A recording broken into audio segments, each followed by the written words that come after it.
On est très heureux aujourd'hui de vous accueillir pour cette première édition du Startup Golf Challenge. Une compétition un peu innovante, histoire de casser un peu les codes. On est toujours confronté à des investisseurs dans une salle de réunion à présenter un business plan. Là, on va changer les codes et on va plutôt faire une petite partie de golf, échanger sur la stratégie de jeu, la stratégie business, parler de sa société, mettre en avant ses points positifs et puis faire en sorte que vous passiez une belle journée pour jouer au golf bien sûr, pour rencontrer un maximum de personnes. Michel. Très bien. Enchanté, Sylvain. Je laisse Jean-François Molina annoncer les équipes. Merci. Merci Fabrice. Aujourd'hui, il y a un scramble à deux. Frédéric et Pierre. Frédéric. Enchanté. Les trois premières équipes. Et vous avez une série investisseurs et une série entrepreneurs. Il vaut mieux être filmé avant parce qu'après, après c'est pas, on a une tête un peu défaite.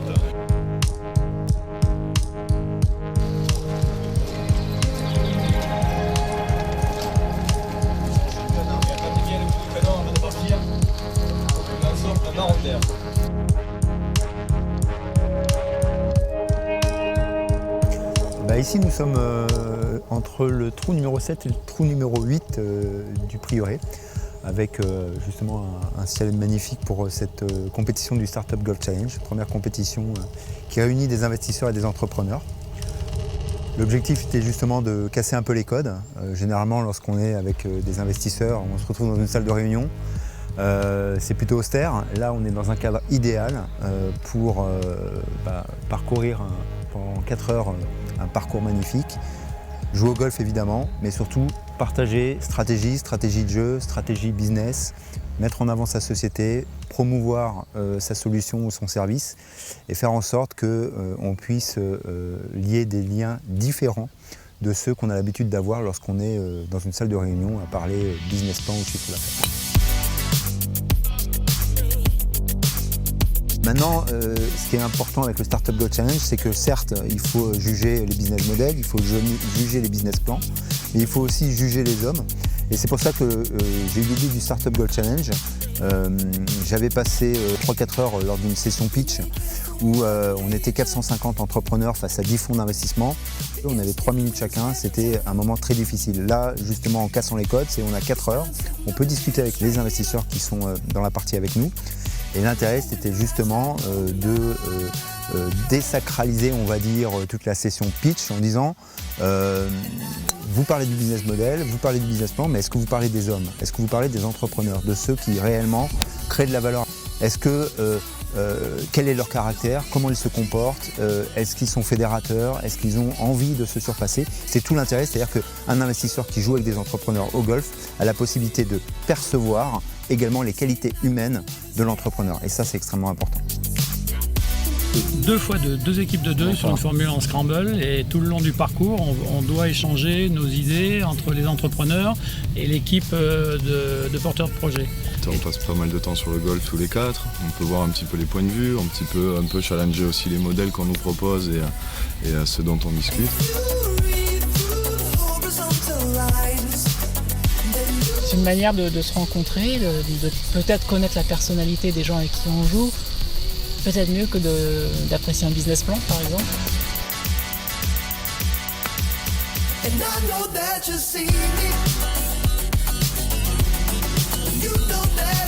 Ça permet de côtoyer des startups, des investisseurs, des utilisateurs, donc c'est un bon moyen de se parler pendant 5 heures.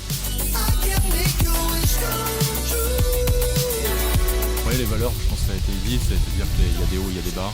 Il y a des moments où on fait des mauvais coups, il y en a faire quelques-uns pour arriver à se relever derrière. Et ça arrive souvent en entreprise. La rigueur, le fait d'avoir l'habitude d'être confronté à des difficultés, le fait de savoir se contrôler. Je ne peux pas dire que c'est des jugements de valeur, mais en tout cas, ça donne quelques indications. En tout cas, vous vous en servez quand même. Et voilà, évidemment, on s'en sert. Et il ne faut pas oublier qu'aux États-Unis, le golf, c'est un énorme vecteur de business, Ouais. qui n'est pas encore le cas en France. Et on espère bien que ça va le devenir. Donc bonne initiative. Excellente initiative de Fabrice Clément.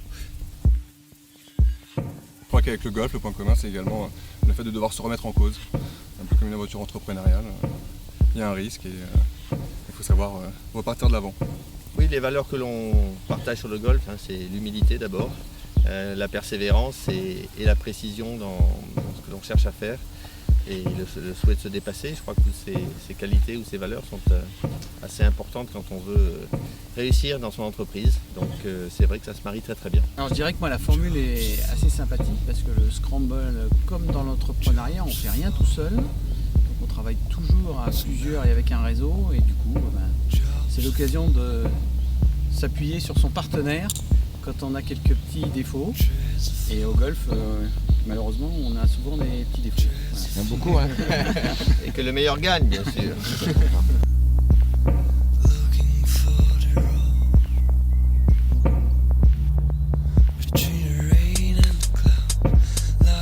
L'objectif, c'est en effet de faire en sorte qu'il y ait beaucoup de partenaires qui nous suivent. Aujourd'hui, il y a eu France Angels qui nous suit, il y a Silver Valley, il y a We Do Biz, il y a encore plusieurs partenaires qui sont là. Donc, entre autres, il y a pas mal d'acteurs qui sont importants.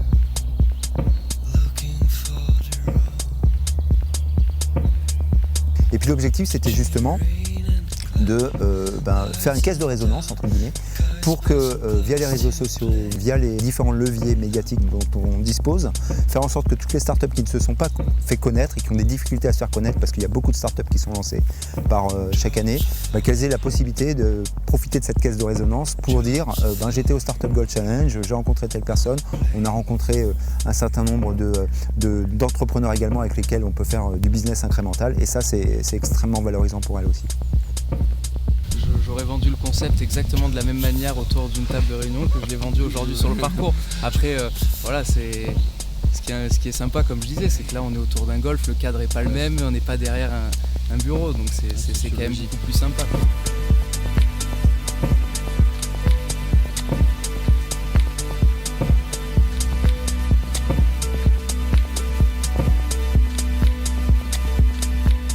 Après, c'est leur vie, c'est-à-dire c'est à eux de jouer. Nous, on se présente comme des facilitateurs, mettre en relation, faciliter le lien entre telle ou telle personne.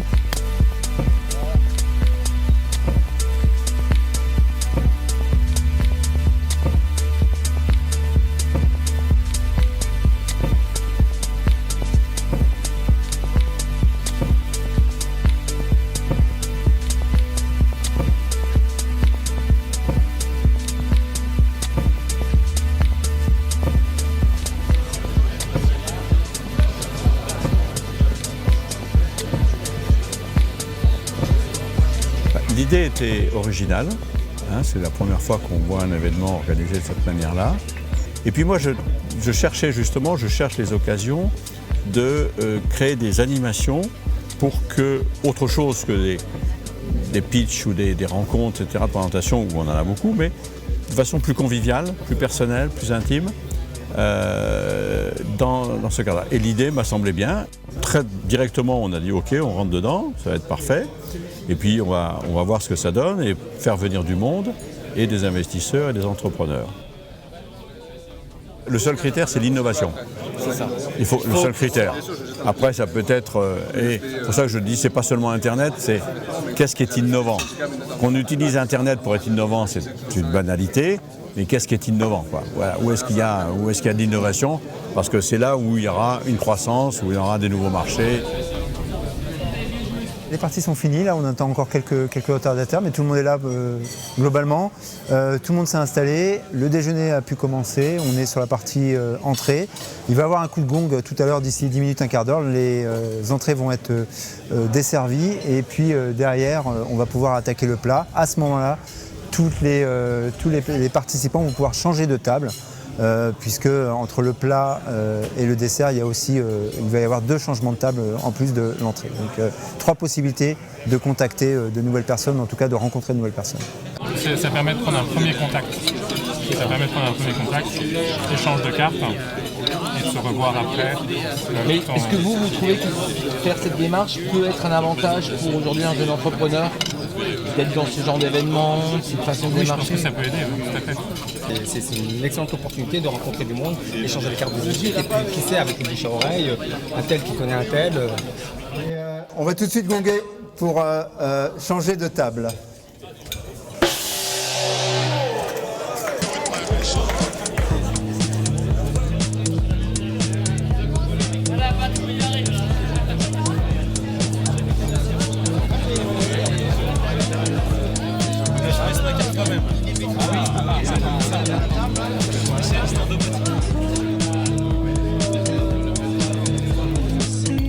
Les start-upers qui ont été sélectionnés vont monter, il y en a 7, chacune d'entre elles va pitcher. L'originalité du projet est certes un élément important, mais surtout ce qui est important c'est la solidité du projet. C'est-à-dire qu'il était important qu'avant de pitcher devant des représentants comme le président de France Angels qui est ici, ou le président de Silver Valley qui est également ici, qu'il y ait des dossiers qui soient solides. Donc c'est pas moi qui m'en suis occupé, je me suis détaché de cette partie-là pour pas être jugé parti. Aujourd'hui, il faut mettre un premier produit sur le marché. J'ai demandé à 2 personnes qui sont référents dans l'écosystème digital et dans le monde de l'entrepreneuriat de pouvoir m'accompagner dans cette sélection de start-up et je leur ai laissé carte blanche pour choisir les 7 start-up qui leur paraissent les plus pertinentes pour présenter leur projet devant cet auditoire. Je vais d'abord appeler Carla Mallet et Gaël. Donc on appelle Life Plus, représenté par Guillaume Raymond. Qui ici a une montre de golf? Voilà. Donc déjà il y a beaucoup de mains levées. Et à quoi elle vous sert? Donc si la donnée, comme vous avez dû déjà beaucoup l'entendre, c'est l'or noir du 21e siècle, le don.org pour les ONG est un DERIC. Nous, on travaille sur les objets connectés, plus particulièrement sur la thématique de comment géolocaliser ou tracer des objets. On va procéder à la remise des prix. On va commencer tout de suite par les concours.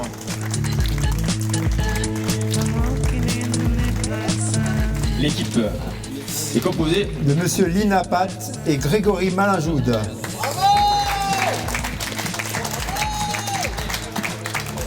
Ce trophée, Startup Gold Challenge première version, vainqueur dans la famille des entrepreneurs, avec la date donc, que je vous invite à mettre sur votre bureau et en être fier et présenter vos meilleurs clients. Et bravo en tout cas pour cette journée, pour cette belle preuve.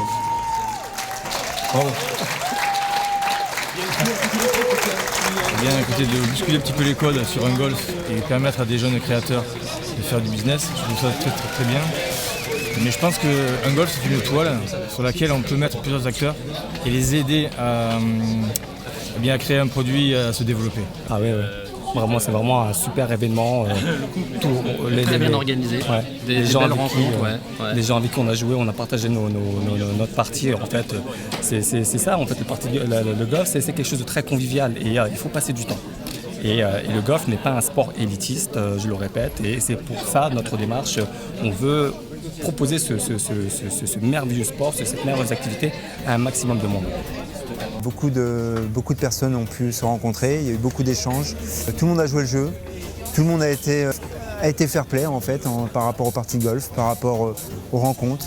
Il n'y avait pas d'animosité, il y avait de la bienveillance. Tout le monde était là pour prendre du plaisir avant tout et laisser, on va dire, les opportunités de rencontres durant ce déjeuner se faire naturellement et partager un maximum de cartes de visite. Voilà. L'année prochaine, en pleine forme, avec beaucoup d'entrepreneurs et beaucoup d'investisseurs. Je pense qu'ils ont passé un bon moment et j'en suis ravi. Merci. On a essayé d'être discret mais ça n'a pas fonctionné.